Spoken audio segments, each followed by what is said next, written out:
Fala, Edilson, como está? Tudo bem? Tudo bem, graças a Deus, e você? Excelente, graças a Deus também, cara. Obrigado aí pelo Se- convite. Seja bem-vindo, seja bem-vindo. Obrigado, Bom, obrigado. nada. Bom, primeiramente aí, vamos falar um pouquinho, né? Temos pouco tempo, né? Gostaria até que fosse mais, Legal. mas vamos falar um pouquinho aí sobre nosso projeto, né? Somente a coordenação que você fez aí do nosso livro aí, Profissionais de Alta Performance. E fala um pouquinho, antes de tudo, fala um pouquinho aí da sua carreira, da sua trajetória, até a gente chegar nesse ponto do livro. Tá, vou deixar aí a Legal. palavra para você, para a gente ir conduzindo aí a conversa, tá bom? Bacana, bacana. Obrigado, Edilson. Obrigado aí pelo Nada. convite, pela oportunidade. Bom, muito rapidamente, né? Eu sou engenheiro de formação, mas já passei por várias transições de carreira, né? Então, comecei minha carreira trabalhando com meu pai, trabalhando com informática, TI, e depois eu tinha aquela paixão por fazer robôs e fui estudar engenharia. Depois que eu me formei, fiz o que todo garoto faz, né? Vai buscar um estágio, fiz estágio numa empresa nacional. Depois eu entrei numa multinacional alemã, onde eu fiquei 3 anos. Saí dessa empresa. Nessa empresa eu cresci muito rápido, né? Então eu saí de júnior para pleno em apenas 3 anos, o que não é comum por uma carreira, né? Normalmente o pessoal fala senioridade, você precisa ter muitos anos, e na verdade a empresa entendeu que não, né? Que a postura é o que conta. Aí eu saí dessa empresa alemã, fui para uma empresa americana, fiz uma pequena jornada, fui implementar um projeto, na verdade, fiquei 6 meses. E depois eu fui convidado para trabalhar na China, onde eu fiquei um ano trabalhando na China, fazendo toda a gestão de um CKD de uma empresa de motos. Eu era responsável pelo warehouse, né, pela centro de distribuição China e Coreia, e as motos vinham para o Brasil. Fiquei um ano lá, foi a melhor e maior experiência que eu tive na minha vida, foi muito bacana. Moraria lá com corona, sem corona, sou fã da China. Voltei para o Brasil e aí entrei numa outra multinacional alemã que eu fiquei por 7 anos. E aí eu fiz mais uma transição de carreira, que eu saí de executivo, né, da área de supply chain, para iniciar na parte de desenvolvimento humano.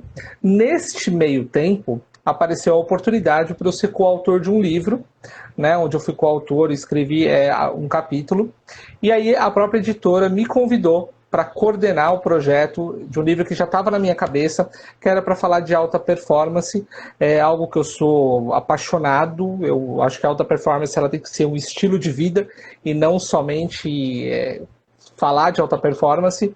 E aí eu comecei a identificar e a reunir profissionais que têm esse mindset, que entendem a importância da alta performance para que você consiga fazer muita coisa pela metade do tempo.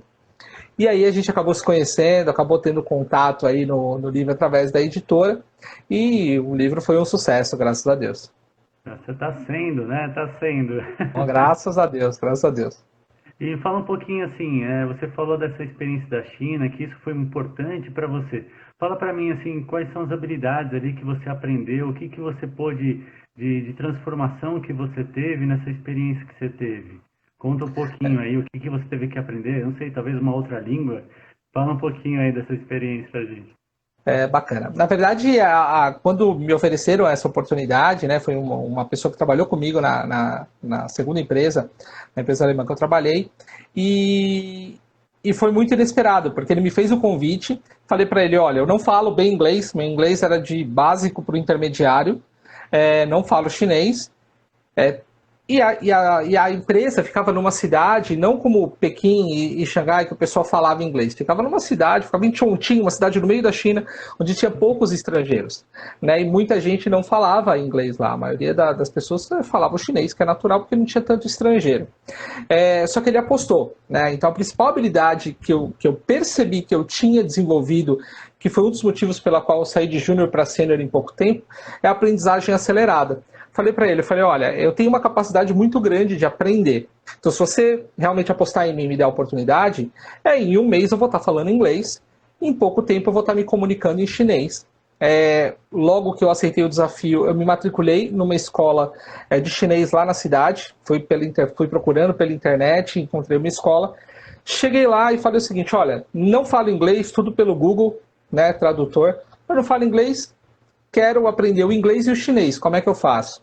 E eles arrumaram uma professora de letras que aceitou o desafio e ela me ensinava inglês e chinês ao mesmo tempo. E Olha, boa parte do curso era feito na rua. Então, para eu poder me virar na China, então a gente ia no supermercado, a gente ia no shopping, e ela ia me ensinando como me comunicar em chinês. Então, eu tinha uma tradutora dentro da empresa para poder, para as partes de reuniões, que era importante, mas fora de lá, eu me virava sozinho. Em um mês, eu realmente estava falando inglês, então meu inglês já estava 100%, e em pouco tempo eu estava viajando pela China sem precisar de tradutor. Então, a grande habilidade que, na minha opinião, independente do que o Fórum Econômico Mundial fala das habilidades do futuro, só existe uma habilidade que, se você tiver ela, todas as outras serão desenvolvidas, que é você conseguir masterizar a forma como você aprende e aprender muito rápido. Se você conseguir aprender muito rápido qualquer coisa, não tem desafio que você não consiga superar. interessante. E como seria uma técnica? Você poderia ensinar alguma coisa nesse sentido? Teria alguma técnica que você faz para você conseguir aprender rapidamente?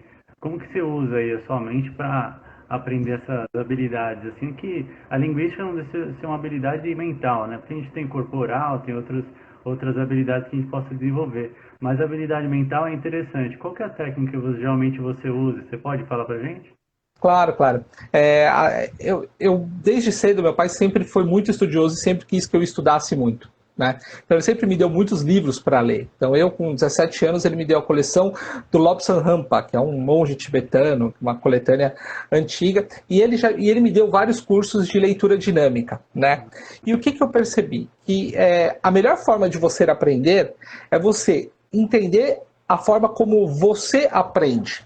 Então, algumas pessoas, elas são mais sinestésicas, outras pessoas são mais visuais. Eu vou te dar um exemplo recente. A minha filha está fazendo aula de música e ela estava com dificuldade de conseguir entrar no ritmo. E ela, de olho, tentando entrar no ritmo, falou, poxa, não é possível. E eu, conhecendo ela, né, eu falei assim, filha, fecha o olho e ouve a música. Ela, de olho fechado, ela conseguiu entrar no ritmo da música. Então eu percebi que a parte visual dela mais atrapalha a aprendizagem do que ajuda. Que é o que acontece comigo. Por exemplo, eu aprendo melhor no caos. Então, se eu estou trabalhando, ou eu estou ouvindo uma música, se eu estou lendo, eu estou com um barulho, porque isso me ajuda a focar. Então, quando você entende a forma que você entra em flow, seja pela leitura, por audição, sinestésico, você vai conseguir se aprofundar no tema e aí você traz essa aprendizagem num nível muito maior do que você buscar uma forma que ela não é natural para você. Então, se eu não sou visual e estou tentando aprender pela forma visual, eu não vou ter sucesso. Isso vai ser chato, eu vou desistir rapidamente e o pior, eu vou falar assim, mas eu não sirvo para isso. E na verdade, a gente tem habilidade para aprender qualquer coisa. É só entender a sua forma de aprender. E foi isso que eu consegui entender. Quando eu fui para a China, eu sabia qual era a minha melhor forma de aprender, que não era nos livros. Eu estudei inglês desde os 7 anos de idade. E aquele método de verbo to be, não foi uma coisa que me ajudou até meus 17 anos. Ou seja, em 10 anos, eu não estava falando inglês. Quando eu cheguei na China, eu percebi que realmente eu não falava inglês. E aí, o que eu fiz? Eu fui pro bar. Cheguei para minha esposa, falei assim, já era casado, falei assim, amor, é o seguinte, preciso aprender inglês e a melhor forma é indo pros bares. Na hora que eu ouvia alguém falar inglês, eu já chegava do lado, falei assim, hi, my name is Paul, e ia de alguma forma me comunicar. Em um mês eu já tinha treinado bem o meu ouvido para entender o inglês do chinês, o que me ajuda a entender outras nacionalidades, falar que tem uma dicção diferente, e já estava falando naturalmente lá com todo mundo um mês depois. Então, essa é a forma melhor que eu aprendo. Tem pessoas que pegam um livro de inglês, são autodidatas, eles leem e já estão falando. Então, a melhor técnica é descubra a forma que é melhor para você e aplique isso nas outras áreas da sua vida que você vai ter sucesso. Interessante. Então, o ponto é você aprender como uma forma de você aprender, né? Como você consegue absorver o conhecimento da sua forma, né? Isso é legal, o que você estava explicando. E me fala mais um pouquinho. Quer uma outra dica, só para Sim, sim, complementar? por favor. Todos nós já sabemos qual é a melhor forma da gente aprender. Aí você vai me perguntar, pô, como assim? Sabe uma coisa que você gosta muito de fazer, que você aprende muito rápido? Se você olhar a forma como você aprende aquilo que você gosta e aplicar nas outras áreas, vai dar resultado. Então, se eu aprendo, sou muito bom em pintura e eu, com habilidades manuais, então você tem uma certa aprendizagem quando você toca as coisas. Tenta construir isso nas outras áreas da sua vida que vai dar certo. É só pegar aquilo que você já faz e aplicar num método diferente do que as pessoas estão acostumadas a fazer. Interessante, interessante. Às vezes você acaba criando uma própria técnica para você mesmo, né? De certa forma, você já sabe como aprende e você acaba criando aquela técnica e você utiliza em várias áreas, né? Você pode Com certeza. usar em todos os sentidos, é bem interessante isso. Me fala um pouquinho agora, vamos focar no livro. Fala um pouquinho aí que você colocou na sua resenha aí, na sua parte. Explica um pouquinho aí da ideia também do projeto do livro, para a gente já ir focando aí. Claro, com certeza. O foco do livro era trazer uma visão holística da alta performance. Porque de nada adianta você performar bem no seu trabalho, então você acordar de manhã, você ir trabalhar, entregar muito resultado e sair de lá e falar assim, legal.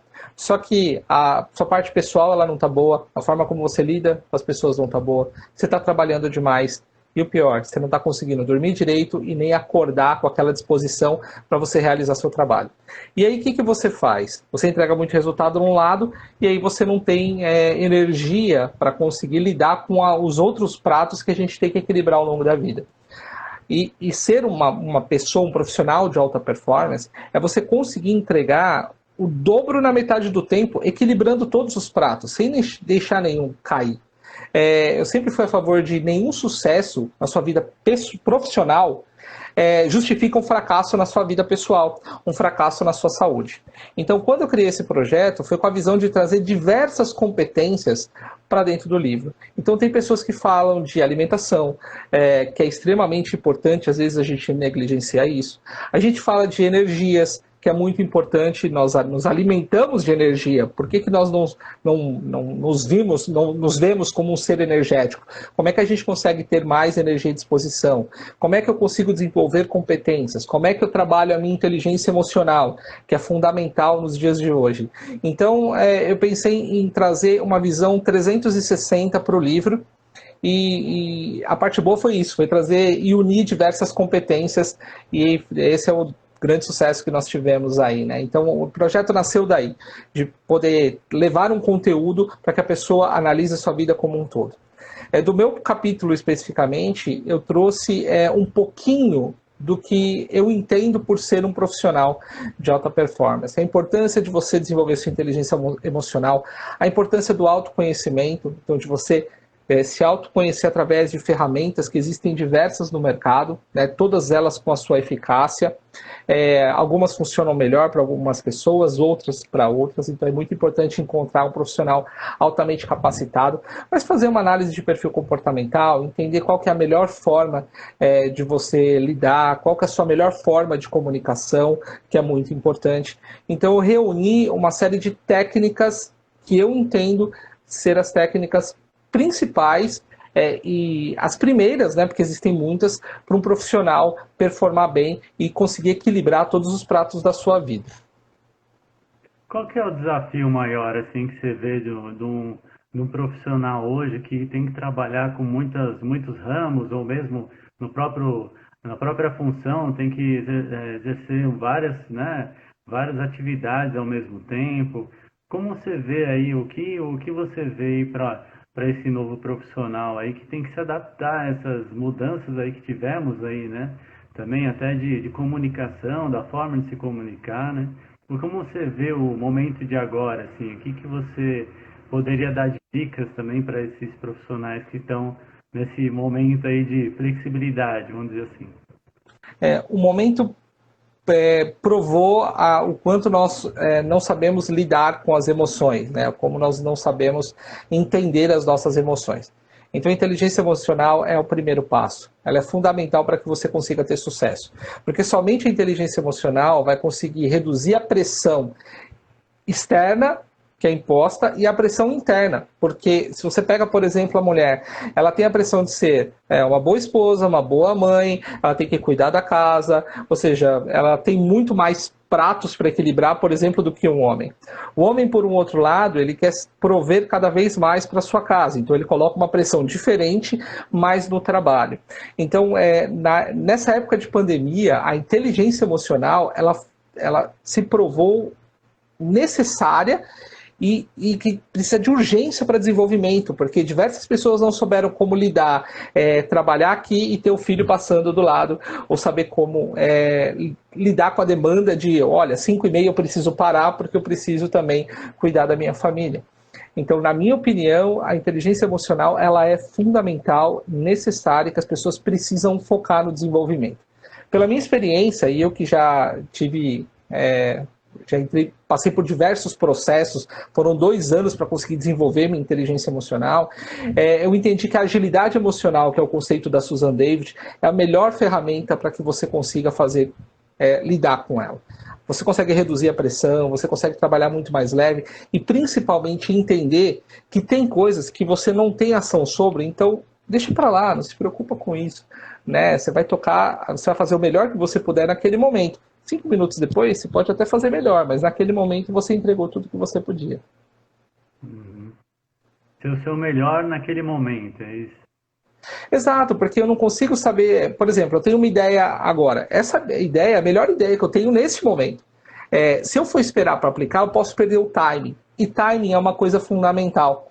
Tem até um livro interessante do Daniel Pink, que chama Quando, que ele fala sobre timing, né? A forma como nós tomamos decisão, ela impacta todos os resultados da nossa vida. Então eu tenho uma ideia e eu preciso colocar ela em execução, muitas vezes eu não vou conseguir ter outra. Eu só tenho outra ideia depois que eu executei. Essa outra ideia ela até pode ser melhor, mas a melhor ideia foi aquela que eu apliquei e vi se deu certo ou não. Aprendi com esse erro e continuei a minha vida. Né? E muitas vezes as pessoas esperam ter a ideia perfeita, ter o timing perfeito. E esse timing ele nunca acontece porque a pessoa não executa, fica no âmbito do planejamento. Então eu realmente acredito que o feito é melhor do que o perfeito. É importante você fazer. Se deu certo ou se não deu, você vai aprender com isso e não vai cometer o mesmo erro depois. Mas precisa executar. E você vai fazer o melhor que você puder naquele momento. E você vai aprimorando isso ao longo do tempo. Perfeito, muito bom. O recurso que você tem naquele momento, talvez você tenha que melhorar seus recursos ali, mas você ainda não tinha tempo ou não aprendeu um recurso maior ali para poder se desenvolver ali. Então, você tem que passar realmente pela experiência para absorver isso e depois falar, não, realmente eu poderia fazer aqui melhor, eu posso me desenvolver nesse ponto aqui que realmente eu me senti com dificuldades e tal, né? É bem interessante isso. A parte emocional também é importante. Mas como você vê o profissional agora com essa tecnologia, né? Como a pessoa pode trazer um pouco de equilíbrio emocional com a tecnologia? Porque, de certa forma, a tecnologia nos influencia, né? Às vezes, uma rede social, alguma coisa que a gente acaba absorvendo, acaba emocionalmente nos atingindo. Como você vê isso? Como desenvolver essa sensibilidade, esse filtro, para que a tecnologia não influencie tanto o lado emocional do profissional? Pois é importante isso que você comentou, a tecnologia ela veio para nos ajudar, mas eu converso com muitas pessoas e muitos executivos e parece que a tecnologia não ajudou tanto assim, né? Eu percebi que as pessoas entenderam que o trânsito não era o que causava tanto nervoso ou que colocava tanta pressão, né? Quanto você estar dentro de casa, as pessoas acabam trabalhando mais. Então, a tecnologia veio para nos ajudar a entender o seguinte: se eu reclamava do trânsito, hoje eu reclamo da quantidade de reuniões. Ambas as situações não são diferentes. Porque a sua atitude frente a isso, do reclamar, que é o que você tem que se preocupar. Então, em vez de ficar reclamando, eu faço muita reunião, eu trabalho muito mais horas, eu estou no trânsito há muito tempo, é olhar e tentar extrair o melhor dessa situação. O digital trouxe você estar mais perto da sua família. Por mais que você trabalhe mais horas, você pode simplesmente parar para tomar um café e dar um beijo no seu filho, na sua filha. Você pode, mesmo muito ocupado, conseguir parar, olhar para sua esposa, para o seu marido e dizer, olha, eu te amo. coisas que, quando você estava no trânsito, muitas vezes você chegava correndo para jantar, para tomar um banho, e você não conseguia, ou você não se permitia fazer isso, porque você estava estressado por algum outro motivo. Então, o primeiro é se perceber se o que você reclamava antes da pandemia é o que você reclama no momento da pandemia.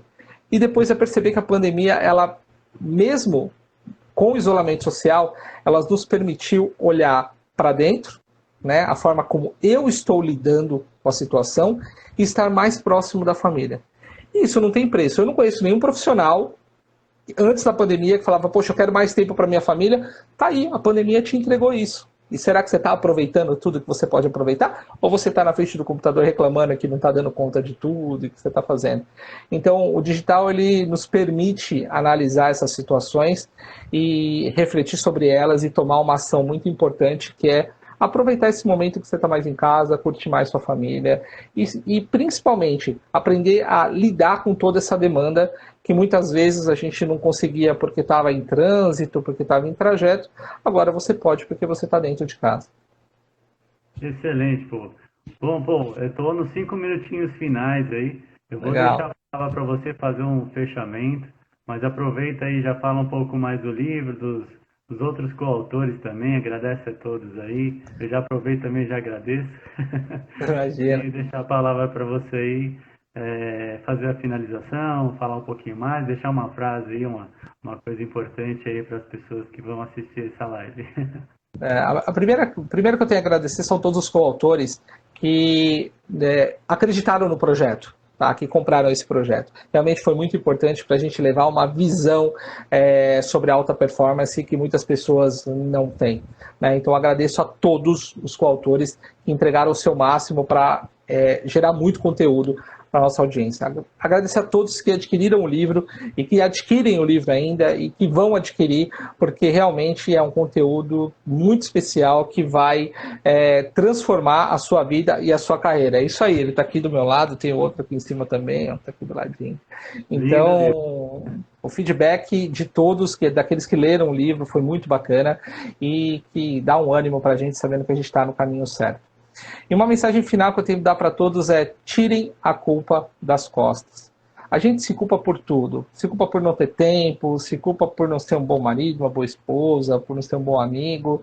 E essa culpa atrapalha muito a vida, não só nossa, mas de quem está ao nosso redor, porque essa culpa traz energias negativas, a gente acaba não se dedicando ao máximo aos relacionamentos que nós temos.